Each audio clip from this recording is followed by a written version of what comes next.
Welcome to ప్రజా television news bulletin ముందుగా headlines.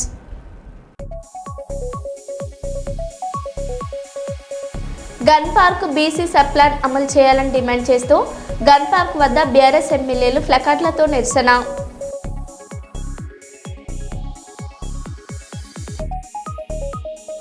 Deputy CM బట్టి విక్రమార్క మంత్రి తుమ్మలను కలిసిన కేటీఆర్.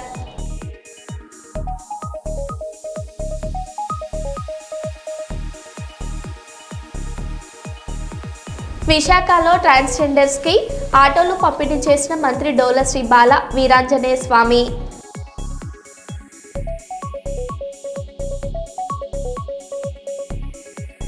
కర్నూలు జిల్లా పాణ్యం నియోజకవర్గం మండల పరిధిలో జైరాజ్ స్టీల్ ప్లాంట్లో అగ్ని ప్రమాదం.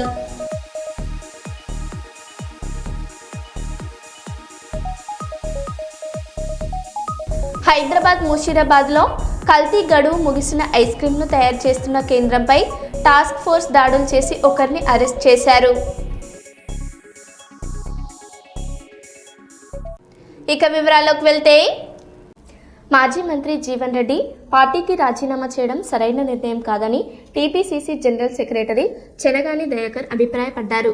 పార్టీ ఆయనకు తగిన అవకాశాలు ఇచ్చిందని, ఎమ్మెల్యే ఓడిన తర్వాత ఎంపీగా పోటీ చేసే అవకాశం కల్పించిందన్నారు.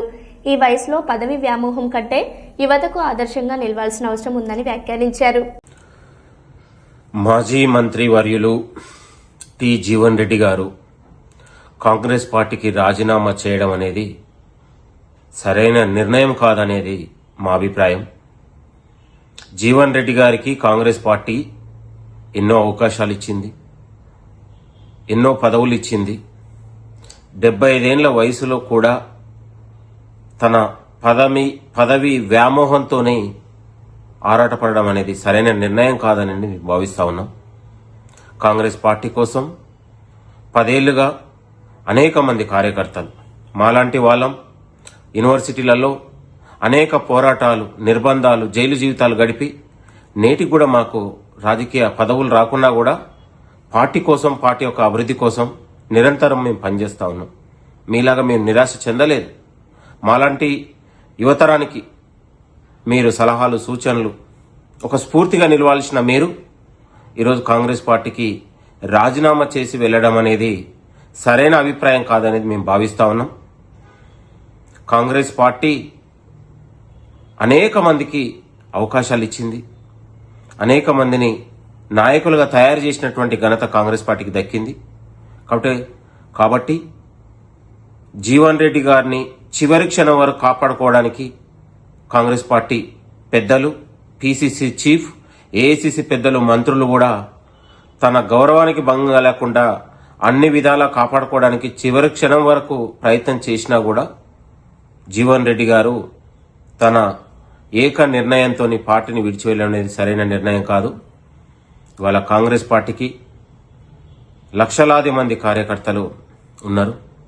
అనేక మంది కార్యకర్తలు వివిధ హోదాల్లో ఉన్నటువంటి వాళ్ళకు కూడా పదవులు రాకున్నా వాళ్ళు ఎక్కడ కూడా అధైర్యం చెందట్లే. వాళ్ళ పార్టీ కోసం, పార్టీ నమ్ముకొని పనిచేస్తా ఉన్నారు. థ్యాంక్ యూ, నమస్తే. బీఆర్ఎస్ 2 టైర్ నగరాల్లో ఐటీ రంగాన్ని విస్తరించాలని డిమాండ్ చేస్తుంది. వరంగల్, ఖమ్మం, నిజామాబాద్, సిద్దిపేట వంటి నగరాల్లో నిర్మించిన ఐటీ టవర్స్ ను ప్రభుత్వం నిర్లక్ష్యం చేస్తుందని విమర్శలు వినిపిస్తున్నాయి. కంపెనీలు వెనుదిరుగుతున్నాయని, యువత నిరుద్యోగులవుతున్నారని ఆరోపణలు. ఫ్రీ రెంటల్ పొడిగింపు, పెండింగ్ జీతాల చెల్లింపు, కొత్త కంపెనీలను ఆహ్వానించాలని డిమాండ్ చేస్తున్నారు. ఖమ్మం, నిజామాబాద్, మహబూబ్ నగర్, కరీంనగర్, ఆదిలాబాద్, సిద్దిపేట్ ఇలా అనేక 2 టైర్ పట్టణాల్లో కూడా ఐటీ సేవలు విస్తరించాలని ఐటీ టవర్స్ నిర్మించడం జరిగింది. ఆ రోజుల్లో కొన్ని వేలాది మందికి ఆయా జిల్లాల్లో స్థానిక యువతకు స్థానికంగా ఉద్యోగ అవకాశాలు కల్పించే ప్రయత్నం చేశాం. అయితే ఈ ప్రభుత్వం మరి కారణం ఏదైనా, అది ఉద్దేశపూర్వకమా, బట్ ఏదైనా కూడా ఆ ఐటీ టవర్స్ ను ఈ ప్రభుత్వం నిర్లక్ష్యం చేస్తూ ఉంది. నిర్లక్ష్యం చేయడం వల్ల గతంలో వచ్చిన కంపెనీలు కొన్ని వెనక్కు వెళ్ళిపోతున్న మాట వాస్తవమా? మరి ఐటీ టవర్స్ ను ప్రభుత్వం ఎప్పటికప్పుడు రివ్యూ చేసి కొత్త కంపెనీలను ఆహ్వానించి ఆ 2 టైర్ పట్టణాల్లో, జిల్లాల్లో ఆ యువతకు ఉద్యోగాలు ఇవ్వడానికి ప్రభుత్వం ఏ రకమైన చర్యలు తీసుకుంటుందని నేను మీ ద్వారా మంత్రి గారిని అడుగుతా ఉన్నా. ముఖ్యంగా నా నియోజకవర్గం సిద్దిపేటలో ఉండేటువంటి ఐటీ టవర్లో ఆ రోజు 18 కంపెనీలు పనిచేస్తే ఈ రోజు ఈ ప్రభుత్వం వచ్చిన తర్వాత 7 కంపెనీలు వెళ్ళిపోయి కేవలం 11 కంపెనీలు మాత్రమే పనిచేస్తా ఉన్నాయి. ఈ మధ్య నేను అక్కడికి విజిట్ చేసినప్పుడు అధ్యక్ష, అక్కడ ఇంటర్నెట్ బిల్ కట్టకపోవడం వల్ల ఐటీ టవర్కే ఇంటర్నెట్ కట్ అయినటువంటి పరిస్థితి కనబడ్డది. అదేవిధంగా అక్కడ పనిచేసే ఏజెన్సీస్ కు అవుట్ సోర్సింగ్ ఏజెన్సీస్ ఏదైతే మెయింటెనెన్స్ వాళ్ళు ఉన్నారో వాళ్ళకి డబ్బులు విడుదల చేయకపోవడం వల్ల ఐటీ టవర్ లో పనిచేసే సెక్యూరిటీ, స్వీపర్స్, లిఫ్ట్ బాయ్స్ వారికి కూడా ఈ 4 నెలల నుంచి ఇప్పటికి కూడా జీతాలు రానటువంటి పరిస్థితి ఉంది అధ్యక్ష. నేను ముఖ్యంగా మంత్రి గారిని కోరేది ఏంటంటే వారికి ఆ మధ్య మనం ఒక 3 సంవత్సరాల వరకు ఫ్రీ రెంటల్ ఫెసిలిటీని ఐటీ కంపెనీలకు కల్పించాం. ఇప్పుడిప్పుడే ఆ కంపెనీలు స్టెబిలైజ్ అవుతా ఉన్నాయి. ఆ కంపెనీలు మరో 3 సంవత్సరాలు ఫ్రీ రెంటల్ ఫెసిలిటీని కొనసాగించాలని చెప్పి కోరుతా ఉన్నారు. ఇది మీ దృష్టికి వచ్చిందా? నేను ఒక సిద్దిపేట కోసమే కాదు, ఖమ్మం, వరంగల్, నల్గొండ, మహబూబ్ నగర్, ఆదిలాబాద్ అన్ని పట్టణాల్లో కూడా ఈ 2 టైర్ పట్టణాల్లో ఐటీ కంపెనీలను ప్రోత్సహించడానికి మరో 3 ఏళ్లు ఫ్రీ రెంటల్ ఫెసిలిటీని కొనసాగించాలని, పెండింగ్ బిల్స్ ను క్లియర్ చేయాలని, ఇంటర్నెట్ ఫెసిలిటీని బలోపేతం చేయాలని, మరిన్ని కొత్త కంపెనీలను అక్కడ ఆహ్వానించి మరి అక్కడ స్థానిక యువతకు ఉద్యోగ కల్పన కోసం ప్రభుత్వం కృషి చేయాలని మీ ద్వారా కోరుతున్నాను. రాష్ట్రంలో వరుసగా రోడ్డు ప్రమాదాలు జరగడం బాధాకరమని, మృతుల కుటుంబాలకు ₹1,00,00,000 నష్టపరిహారం చెల్లించాలని మాజీ కేంద్ర మంత్రి చింతమోహన్ కోరారు. కర్నూలులో ఆయన మీడియా సమావేశంలో మాట్లాడుతూ గల్ఫ్ యుద్ధం జరిగినప్పుడు అప్పటి ప్రధానమంత్రి రాజీవ్ గాంధీ అక్కడికి వెళ్లి యుద్ధాన్ని ఆపివేసిన ఘనత కాంగ్రెస్ పార్టీకే చెందిందని తెలిపారు. ప్రస్తుతం ప్రధానమంత్రి నరేంద్ర మోదీ ఎందుకు యుద్ధం ఆపే ప్రయత్నం చేయడం లేదన్నారు. కాంగ్రెస్ పార్టీ కేంద్రంలో అధికారంలోకి రాగానే ప్రతి ఎస్సీ క్రైస్తవుడికి ఎస్సీ హోదా కల్పిస్తామని తెలిపారు. అమరావతిలో వేల కోట్ల రూపాయలు ఖర్చు చేయడం సరికాదన్నారు. ప్రధానమైనటువంటి అంశాలు మీ ముందు ప్రస్తావించేదానికి రావడం జరిగింది. మొదటిది బస్సు ప్రమాదం మార్కాపురం. అటువంటి సానుభూతి సంతాపాన్ని నేను తల వంచి వినయంతో తెలియజేస్తున్నాను. మృతుల కుటుంబాలకు జరిగినటువంటి ఘోరం, దాదాపు 18 మంది చనిపోయినట్టుగా బస్సు ప్రమాదంలో మార్కాపూర్లో నుంచి వింటున్నాం. మొన్నైతే కర్నూలులో, ఈరోజు మార్కాపురంలో ఎందుకు జరుగుతున్నాయి ఇవన్నీ? దీన్ని నేను ఖండిస్తూ ఆ మృతులకు కనీసం ఒక్కొక్కరికి ₹1,00,00,000 రాష్ట్ర ప్రభుత్వం ఇవ్వాలని డిమాండ్ చేస్తున్నా. యుద్ధం ఎక్కడికి వెళ్ళినా ప్రతి ఇంట్లో ఈరోజు బాధతో ఉన్నారు అందరూ. గ్యాస్ రేపటి దాకా ఉంటుందా వస్తుందా అని, పెట్రోల్ అనేది ఆటో రిక్షాలో దొరుకుతుందా లేకపోతే మోటార్ బైక్ దొరుకుతుందా అన్న భయం, ఆందోళన అందరిలో తయారైంది. ఎందుకు వచ్చింది ఈ యుద్ధం? ఆయిల్ కొరకు వచ్చిందా? ఆయిల్ కొరకు వస్తే ఆయిల్ ట్యాంకర్లు ఎందుకు గాలి చేస్తారు? రిఫైనరీస్ ఎందుకు గాలి చేస్తారు? వాస్తవానికి వస్తే ఎప్స్టీన్ ఫైల్స్. యుద్ధం వచ్చినప్పుడు నేను గుర్తు చేయక తప్పదు. 1991 ఫిబ్రవరిలో గల్ఫ్ యుద్ధం వచ్చింది. ఇరాక్కు కువైట్కు యుద్ధం వచ్చింది.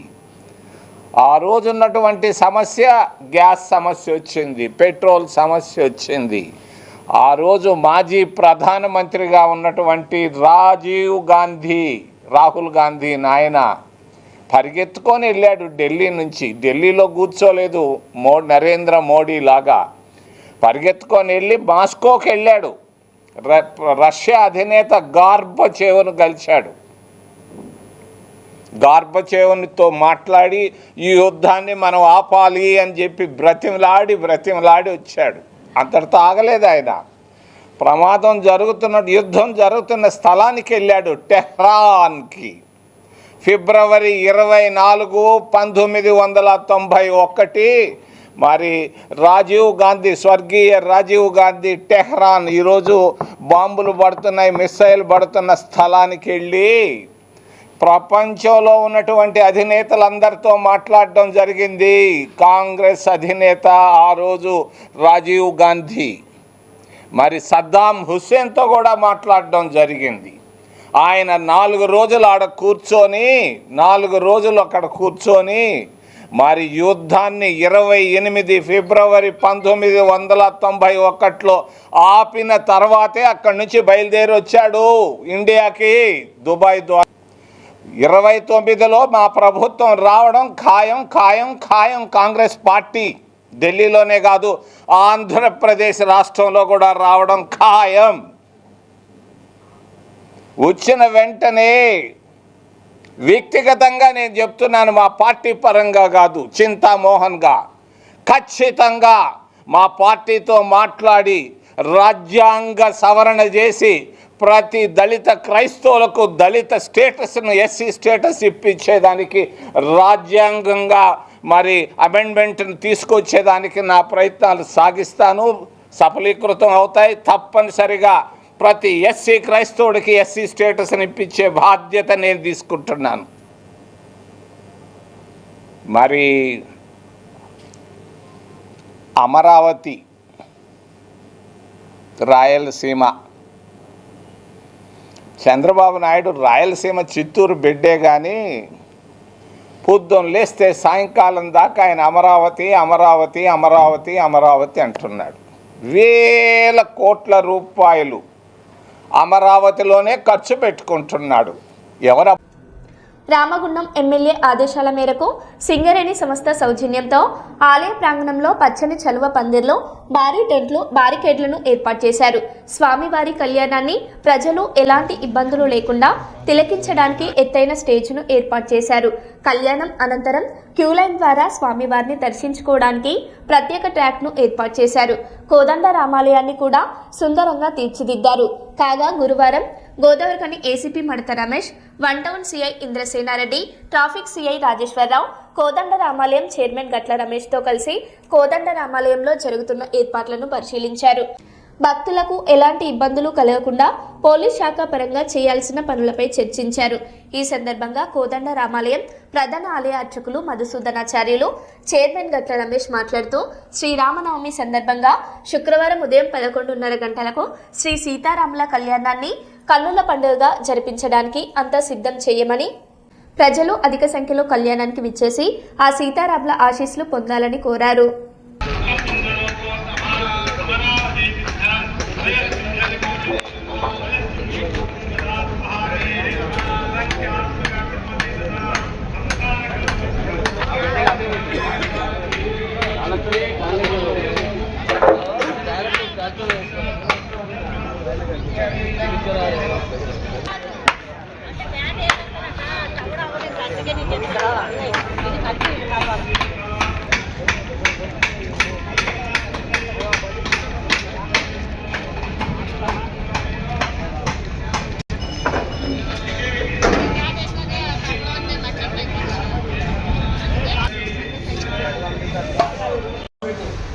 శ్రీరామ రామ రామేతి రమే రామే మనోరమే సహస్రనామ తత్తుల్యం రామనామ వరాననే.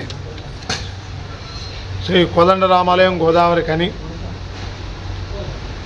మన రామాలయంలో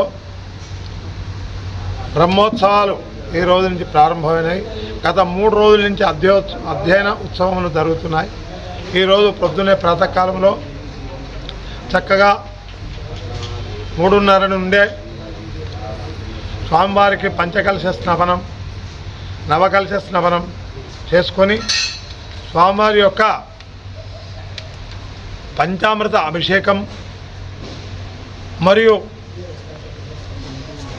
స్వామివారికి ప్రాతకాలమే అర్చనాదులు ముగించుకొని బ్రహ్మోత్సవానికి కావలసిన విశ్వక్సేన ఆరాధన మరియు ఈరోజు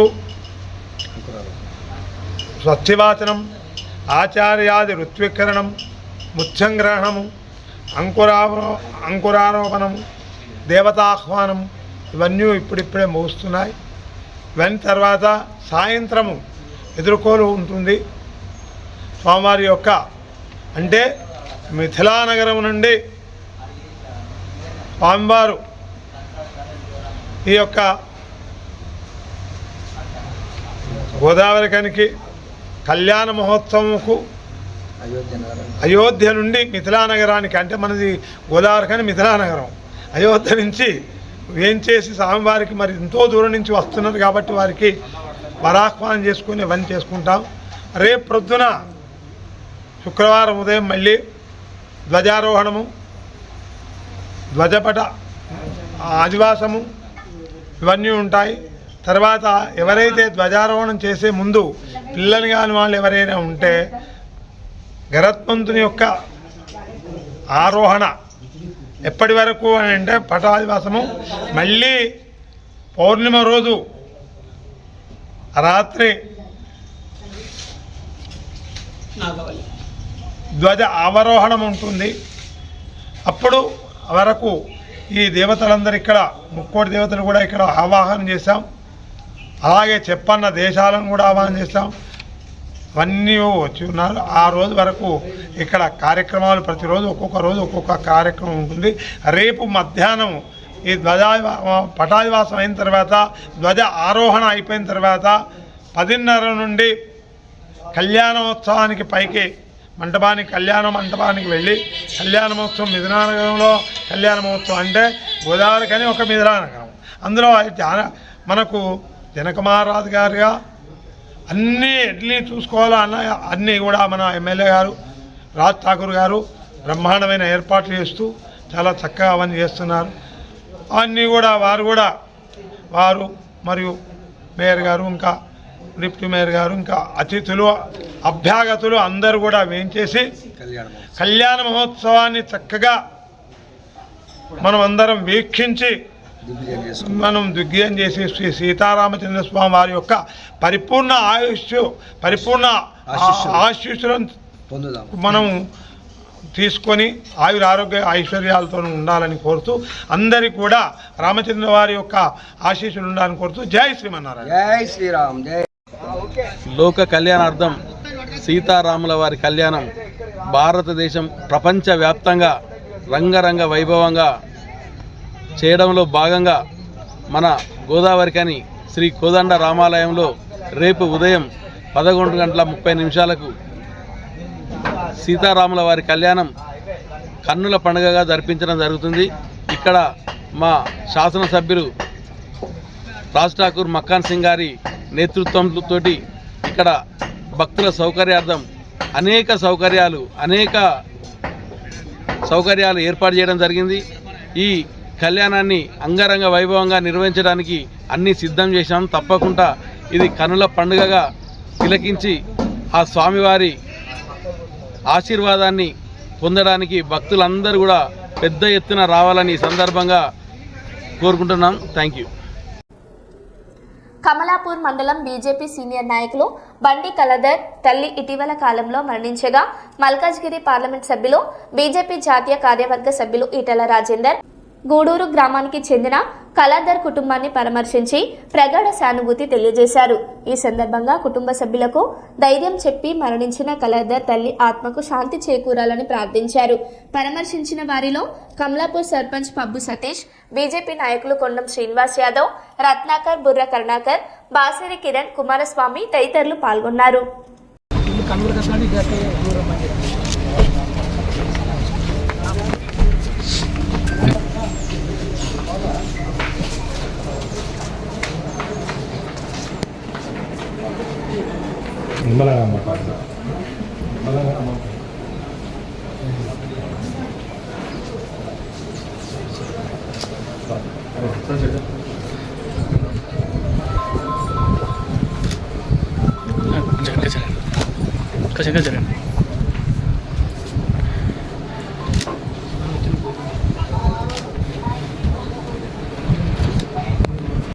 గోదావరికని ప్రెస్ క్లబ్లో గురువారం ఏర్పాటు చేసిన మీడియా సమావేశంలో గౌడ సంఘం నాయకులతో కలిసి ఆయన మాట్లాడుతూ గత సంవత్సరం ఏప్రిల్ నెలలో రేణుకా ఎల్లమ్మ ఆలయంలో విగ్రహ ప్రాణ ప్రతిష్ఠ, బోనాల కార్యక్రమాలను వైభవంగా జరపడం జరిగిందని, ఈ సంవత్సరం కూడా ఏప్రిల్ 4న ఆలయ ప్రథమ వార్షికోత్సవం, 5న ఉదయం 10 గంటలకు పోచమ్మ బోనాలు, 6న పుటధ్వని, 7న సాయంత్రం 6 గంటలకు ఎల్లమ్మ వారు బోనాలు కార్యక్రమాలు ఉంటాయని వెల్లడించారు.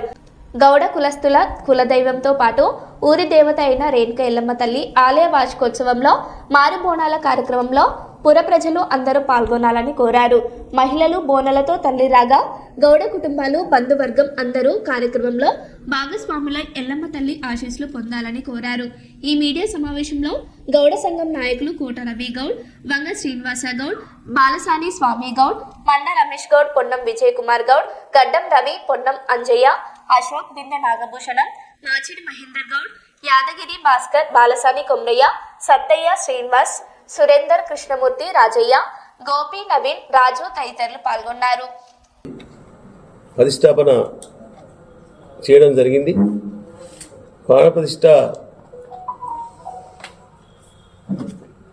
ఏప్రిల్ 4 నాడు ప్రాణప్రతిష్ఠ జరిగింది. అదే రోజు ఇదే ఏప్రిల్ 4 నాడు మళ్ళీ వార్షికోత్సవం నిర్వహించడం జరుగుతుంది. 5 నాడు పోషమ్మ బోనాలు, 6 నాడు పుట్టకుదని పుట్ట బంగారాన్ని తేవడము, ఐరన్లను తీసుకురావడం, తలంబరాలు, తాళి మట్టలు తీసుకురావడం ఆ రోజు సోమవారం జరుగుతుంది. మంగళవారం రోజు సాయంత్రము అందరూ అన్ని రాజకీయ నాయకుల, ప్రజాప్రతినిధులు, అన్ని రాజకీయ పార్టీలో ఉన్నటువంటి నాయకులందరూ అందరిని ఆహ్వానిస్తున్నాం. పోయినసారి జరిగినంత పెద్దగానే మళ్ళీ జరిపించాలని మేమందరినీ కోరుకుంటున్నాం. గోదావరి ఖనిలో ప్రభుత్వ ప్రధాన ఆసుపత్రి ముందు నిర్మితమైనటువంటి శ్రీ శ్రీ శ్రీ రేణుకా ఎల్లమ్మ దేవస్థానము అత్యంత వేద మంత్రోచ్చారణ మధ్య ప్రాణప్రతిష్ఠ జరిగి సంవత్సరము పూర్తి చేసుకున్న సందర్భంలో ఆ దేవతామూర్తికి వార్షికోత్సవం చేయడానికి ఏప్రిల్ 4వ తారీఖున గౌడ పెద్దలంతా కూడా నిర్ణయించడం జరిగింది. ఆ రోజు అచలాపురం వేద పాఠశాలకు సంబంధించినటువంటి వేద పండితులు, బ్రాహ్మణోత్తముల చేత యజ్ఞయాగాదులు, అదేవిధంగా దేవతల అమ్మవారికి సంబంధించినటువంటి పూజాది కైంకర్యాలు, ఇతర కార్యక్రమాలన్నీ కూడా ఘనంగా నిర్వహించడానికి ఏర్పాటు చేయడమైనది. అదేవిధంగా ఆ రోజు అన్నదాన కార్యక్రమం కూడా ప్రత్యేకించి ఆహ్వానం అందిస్తాం. కానీ వారందరూ కూడా హాజరు కాబోతూ ఉన్నారు కాబట్టి పెద్ద ఎత్తున ఈ కార్యక్రమాన్ని విజయవంతం చేయడానికి ఈ ప్రాంతంలో ఉన్నటువంటి గౌడ పెద్దలందరూ కూడా నిర్ణయించడం జరిగింది. కాబట్టి ఆలయ వార్షికోత్సవము, పోషమ్మ బోనాలు, ఎల్లమ్మ బోనాలు 4, 5, 6, 7 ఆ 4 రోజులు కూడా ఈ ఎల్లమ్మ తల్లికి సంబంధించినటువంటి వార్షికోత్సవం బోనాల కార్యక్రమం కూడా ఏర్పాటు చేయడం అయింది. కాబట్టి అందరూ కూడా పెద్ద ఎత్తున గౌడ కులస్తులతో పాటు ఇతర కులస్తులందరూ కూడా ఈ కార్యక్రమాన్ని విజయవంతం చేయాల్సిందిగా కోరుతూ అందరినీ కూడా ఆహ్వానిస్తాం. 4వ తారీఖున శ్రీ శ్రీ శ్రీ రేణుకా ఎల్లమ్మ దేవి ఆలయం నిర్మాణం పూర్తి చేసుకొని ప్రాణప్రతిష్ఠ చేసుకొని అంగరంగ వైభవంగా ఈ పారిశ్రామిక ప్రాంతంలోనే గౌడ కులస్తులం అందరం ఏకతాటిపైకి వచ్చి మొదటి రోజు నుండి మొదలుకొని వారం రోజుల పండుగగా కళ్యాణ మహోత్సవంతో ముగింపు కార్యక్రమాలు చేసినాం. అదేవిధంగా అలనాటి ఆచారాల ప్రకారం మరలా మొదటి వార్షికోత్సవం సందర్భంగా అదే 4వ తారీఖు నుండి మరలా 7 తారీఖు వరకు ఈ సంవత్సరం 4 తారీఖున వార్షికోత్సవం, 5 తారీఖున పోచమ్మ బోనాలు, 6 తారీఖున పుట్టకు ధ్వని మరియు 7 తారీఖున ఎల్లమ్మ బోనాలు, అదే రోజు సాయంత్రం కళ్యాణం నిర్వహిస్తున్నారు.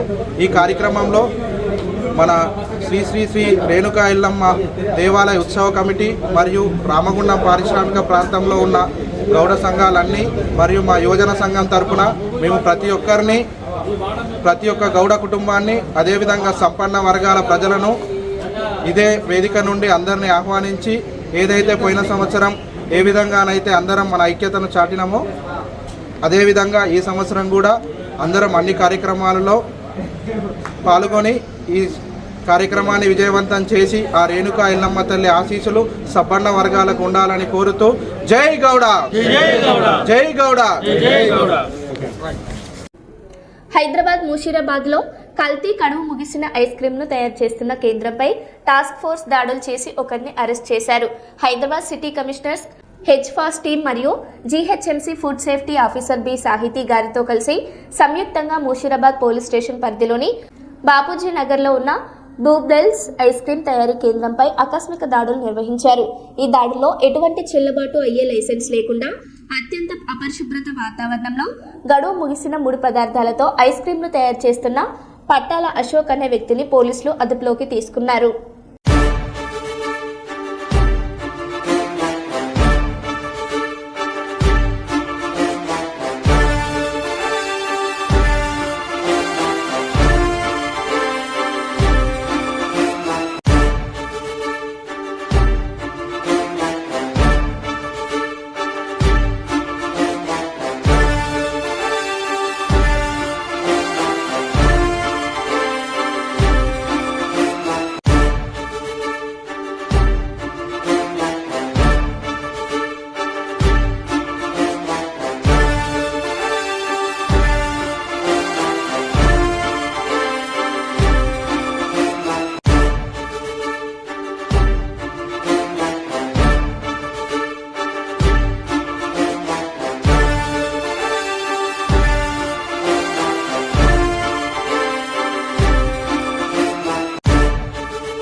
మరో బులెటిన్లో మళ్ళీ కలుద్దాం. Stay tune.